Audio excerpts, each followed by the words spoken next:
হাইতিতে সশস্ত্র গোষ্ঠীর ব্যবহার শুরু 1950-এর দশক থেকে।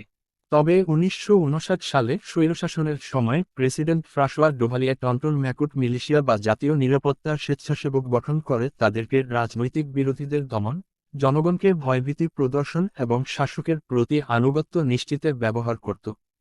এরা আনুষ্ঠানিক পুলিশ বা সামরিক ইউনিট ছিল না, বরং প্রায় সম্পূর্ণ দায়মুক্তি নিয়ে পরিচালিত সশস্ত্র গোষ্ঠী ছিল।